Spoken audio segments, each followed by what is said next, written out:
झारखंड प्रदेश के अभी तो बोलना स्टार्ट किया, जैसे खत्म होगा तब उतर जाएंगे। विभिन्न वर्गों में, विभिन्न पदों में कार्यरत आप सभी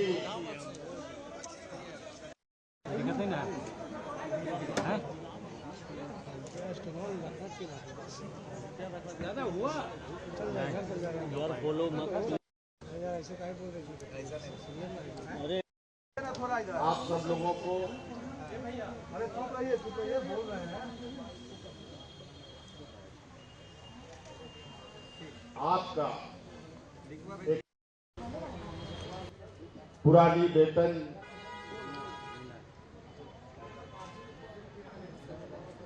पुनः बहाल होने के लिए आपको बहुत बहुत शुभकामनाएं दे रहा हूं।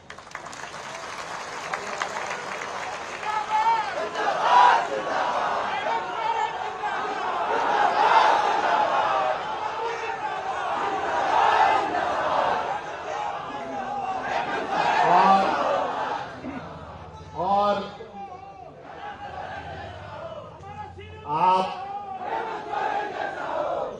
आप सब लोग पूरे राज्य भर के कर्मचारी हैं। सुदूर ग्रामीण क्षेत्र से लेकर प्रोजेक्ट भवन तक, जहां सरकार की नीति निर्धारण होती है, उन जगहों पर आप लोग तैनात हैं।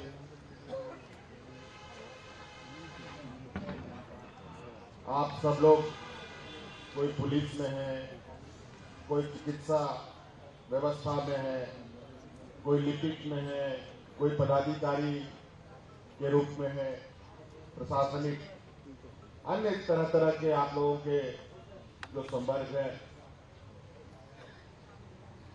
आप सब लोग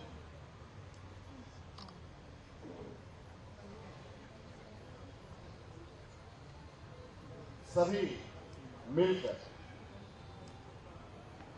मैं समझता हूं कि सिर्फ झारखंड नहीं, पूरा देश का कर्मचारी पुरानी पेंशन की मांग को लेकर लगातार आंदोलन करता रहा। आपको याद होगा, और मुझे भी याद है, वो बारिश का वक्त, जहां झमाझम बारिश में भी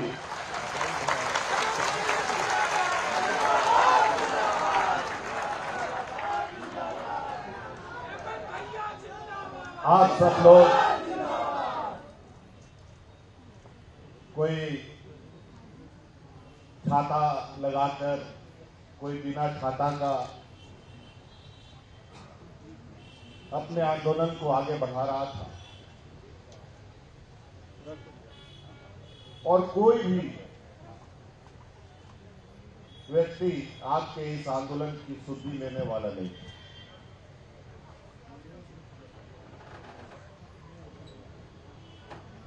और उस समय मैं आपके बीच में गया था, आपकी बातें सुनी थी,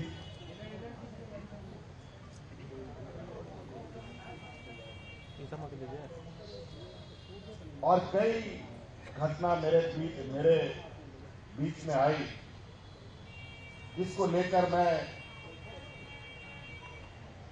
अक्सर काफी चिंतित रहा करता था।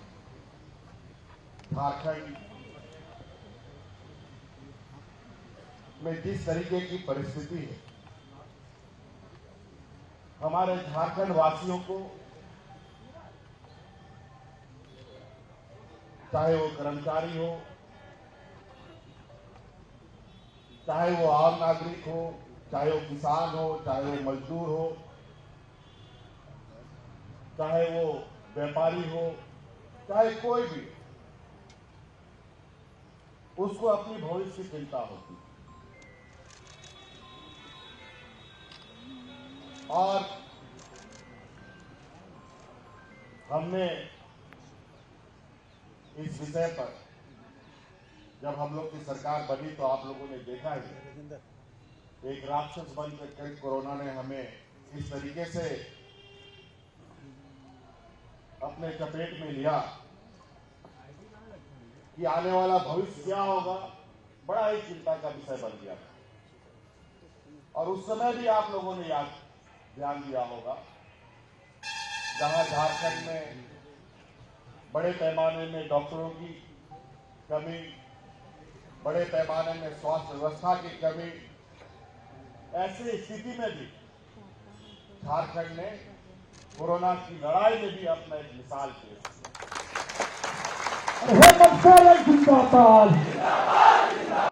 श्रेय किसको जाता है? इसका श्रेय हमको नहीं, इसका श्रेय आप सब लोगों को जाता है। इस बात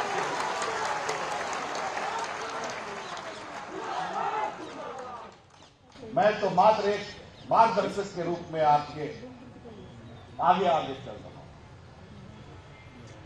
और सही मायने में अगर मार्गदर्शक सही हो तो राज्य का हर एक व्यक्ति सकुशल अपनी मंजिल तक पहुंच सकता है, ये मैं मानता हूं।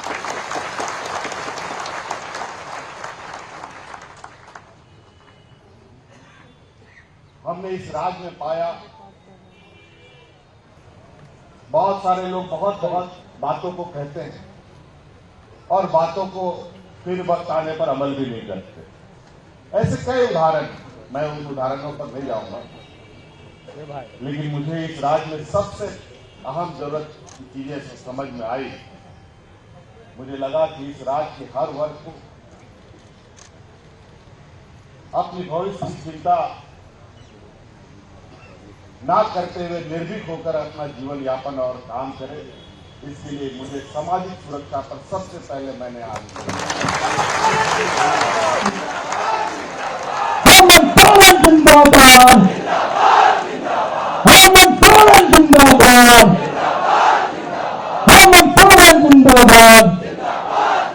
और मैं आप लोगों को उस समय भी कहा था, जब मैं आप लोगों के बीच में आया था, मैं बोलने पर विश्वास नहीं रखता, मैं काम करने पर विश्वास रखता।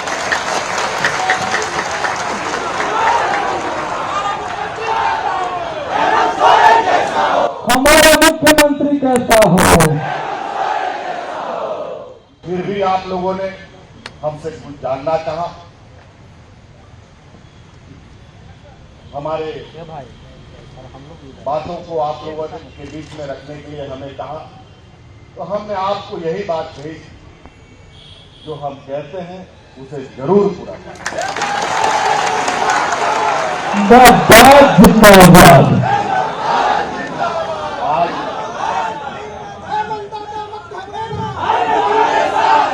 आज हमने आपको पहले भी मैंने कहा है कि मैं चाहता हूं कि इस राज्य के 3.25 करोड़ लोगों के चेहरे पर मुस्कान।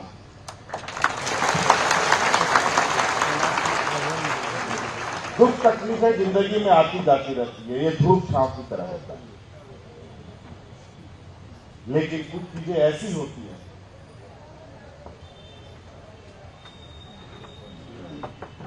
जिसको लेकर कहीं ना कहीं हम सब लोग एक समय के बाद उसके प्रति गंभीर हो जाते हैं। सरकारी नौकरी में कौन आता है? पुलिस की बहाली में कौन आता है? आप इस नौकरी करने के बाद एक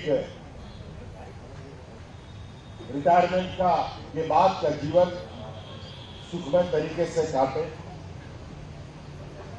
आज बुढ़ापे का सहारा बेटा बेटी से ज्यादा कहीं पेंशन की सबसे ज्यादा जरूरत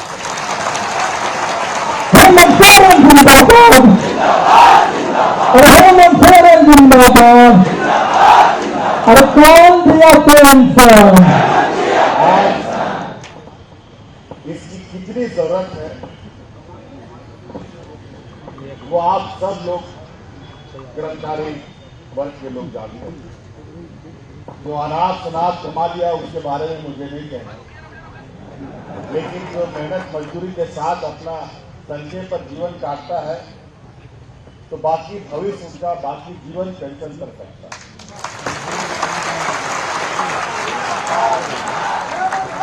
आज पेंशन को लेकर आप सब लोगों के साथ साथ आप लोगों ने देखा, ये देश का पहला राज्य बना जहां पूरे राज्य में बुजुर्गों को यूनिवर्सल पेंशन दिया गया।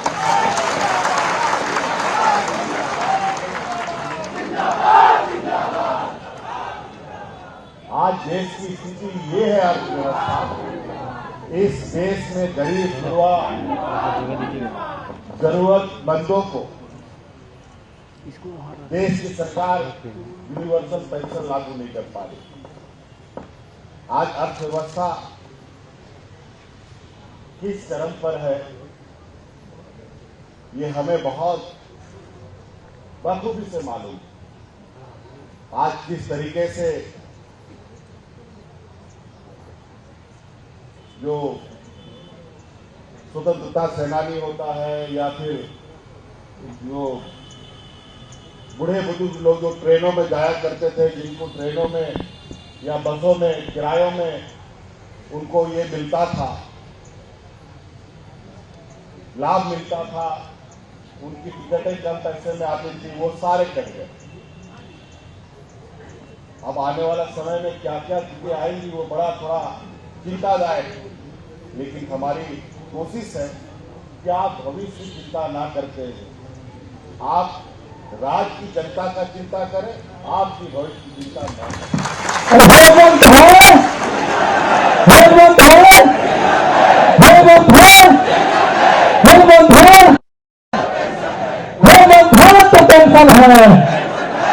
इस सरकार से बहुत लोगों को, इस राज्य को बहुत सारे वर्गों को, बहुत सारे लोगों को हमसे काफी उम्मीदें हैं। मैं सभी लोगों को, सभी वर्गों के लोगों को मैं बोल रहा हूं, आप चिंता न करें, धैर्य से रहें। हर एक वर्गों का, हर एक समूह के एक एक करके समस्या का समाधान मैं करूंगा।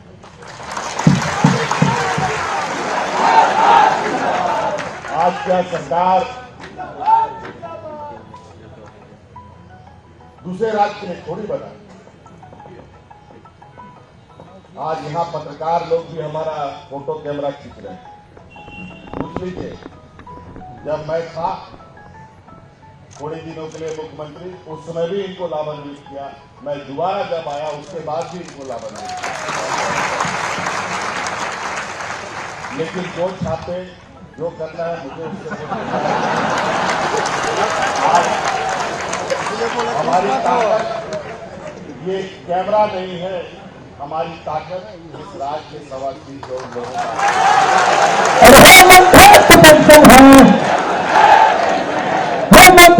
हिम्मत है।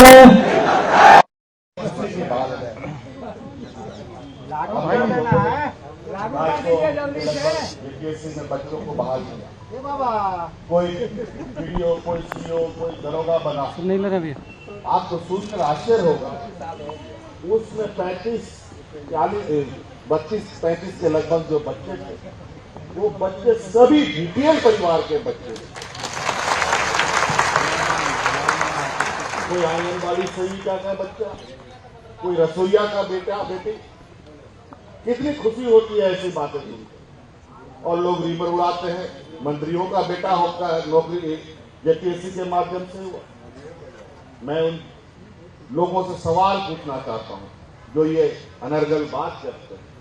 बता दे, कोई भी हमारे मंत्रियों के कोई बच्चों का जेपीएससी के माध्यम से हुआ। लेकिन अब तो स्थिति ये हो गया, अगर हमारे मंत्रियों का बेटा बेटी मेरे अच्छी पढ़ाई करता हो तो अब हमें ये कहना होगा कि तुम जेपीएससी का परीक्षा मत दो। ये तो हद हो गई। लेकिन जब ये लोग एक समय घरों में कॉपी लिखा करके अपने बाल बच्चों को नौकरी कराए, उनका कोई गलती। थोड़ा चिंता होता है ऐसी व्यवस्था, और हमें कोई नई व्यवस्था नहीं, हम वही व्यवस्था को आगे ले जाएंगे। लेकिन वही है, चालक जैसा होगा व्यवस्था वैसे चलेगी। आज मुझे बहुत खुशी है कि मैं हर काम करने में इतना मुझे आप लोगों की वजह से इतनी ताकत मिलती है, मुझे अंतरात्मा से इतना काम करने का मुझे बल मिलता है, जिसका परिणाम है आज आप लोगों की समस्या का समाधान हमने करा।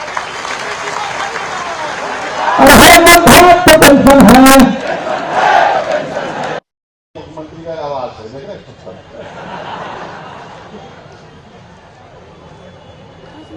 खैर, मैं ये समझता हूं यहाँ के हर लोगों में खुशी, हर लोगों की अपनी आर्थिक क्षमता, हर लोग अपने पैर पर खड़ा होंगे तो इस राज्य का निश्चित रूप से हर एक घर खूबसूरत होगा, हर एक लोग खूबसूरत होंगे, हर एक समाज खूबसूरत।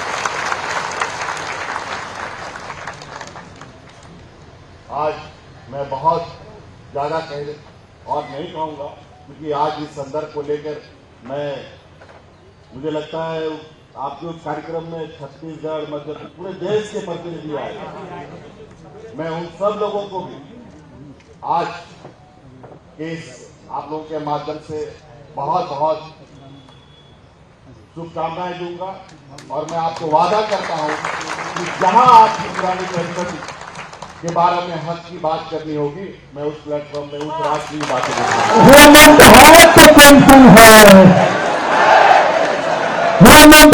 हिम्मत है। आज जिस तरीके से आप लोग व्यापारी नहीं, मैं आप लोगों को व्यापारी के हाथों में नहीं सौंप सकता, मेरा बिल्कुल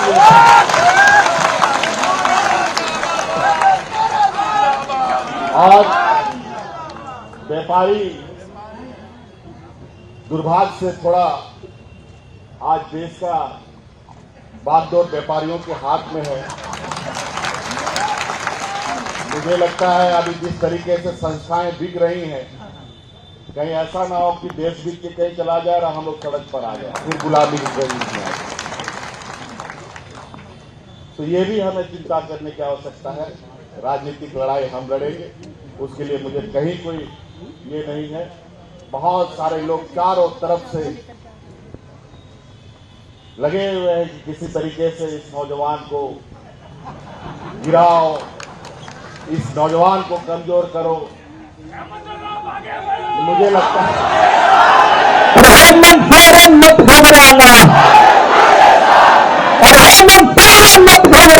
ऐसे में हेमंत सोरेन आप लोगों के साथ अगर खड़ा है तो हेमंत सोरेन को घबराने की जरूरत कभी नहीं होगी। और हमारा पूरा परिवार, पूरा खानदान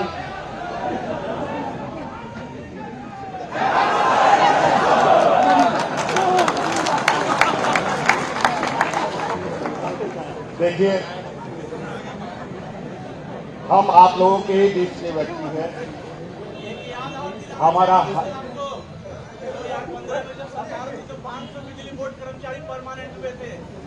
बहुत सारी चीजें हुई थी,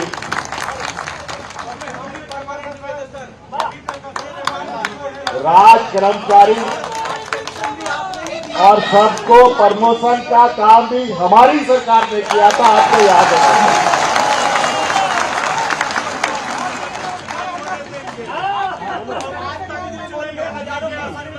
आज मैं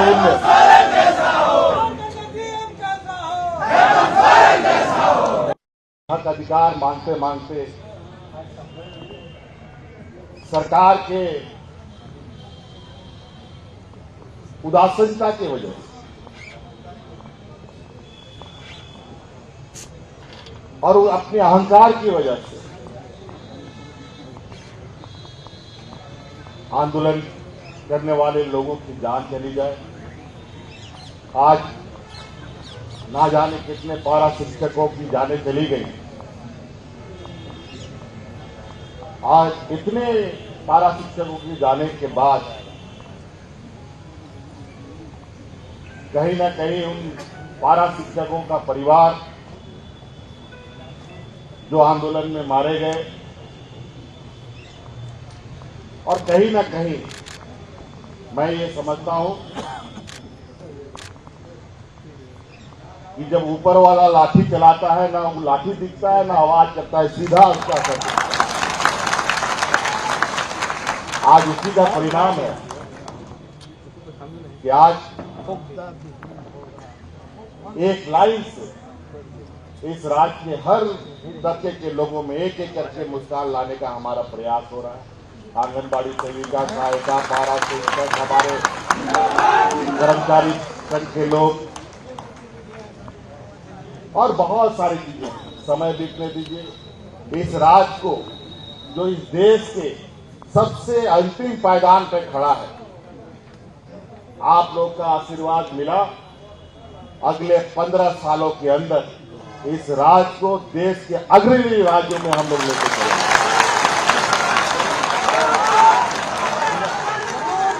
किसी चीज की कमी नहीं है।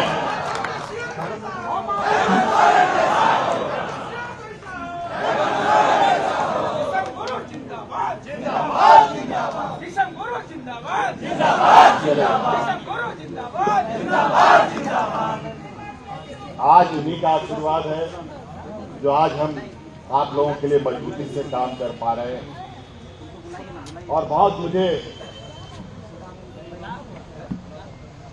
ताज्जुब होता था जब हम विपक्ष में थे और उसके बाद कर्मचारियों के, विभिन्न अनुबंध कर्मियों के, विभिन्न जगहों पर कार्यरत कर्मचारियों को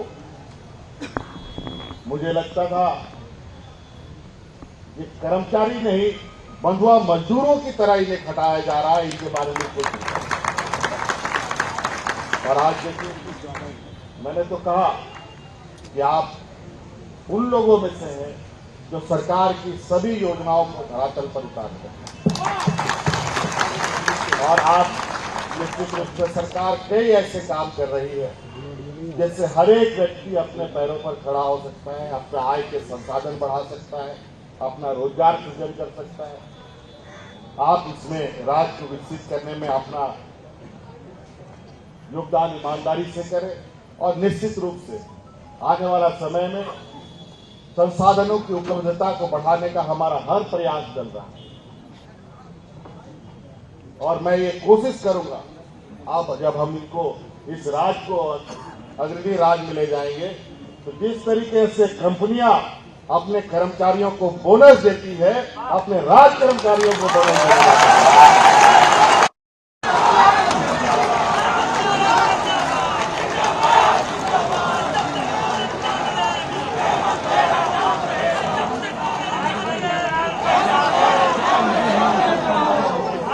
आज ऐसे कैसे नहीं होगा? हो सकता है।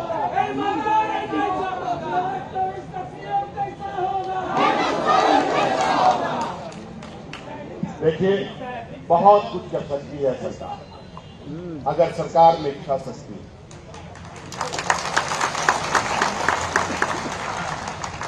ऐसा नहीं हेमंत सोरेन ही होगा।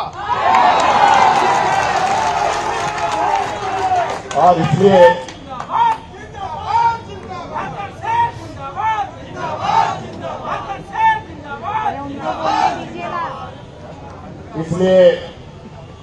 आप सब लोग तो यहाँ आए हैं, आपके घर परिवार के लोग भी हैं, आपके बाल बच्चे भी हैं, उन सबको मेरी ओर से बहुत बहुत शुभकामनाएं और बहुत बहुत आप लोगों का प्यार के लिए मैं धन्यवाद आभार करता हूं। आप लोगों की ताकत से ही इस राज्य को आगे बढ़ाया जा सकता है और निश्चित रूप से आने वाला समय में और जिस तरीके की भी चीजें हम लोगों के बीच में दुख तकलीफें आएंगी, उन सभी को हम लोग मिल बांट करके उसका समाधान और उसका रास्ता निकालने का काम करेंगे और बेसिक लीडर होकर इस राज्य में काम करेंगे, किसी से डरने बढ़ने की जरूरत नहीं। इसलिए बहुत बहुत धन्यवाद, सबको जोहार।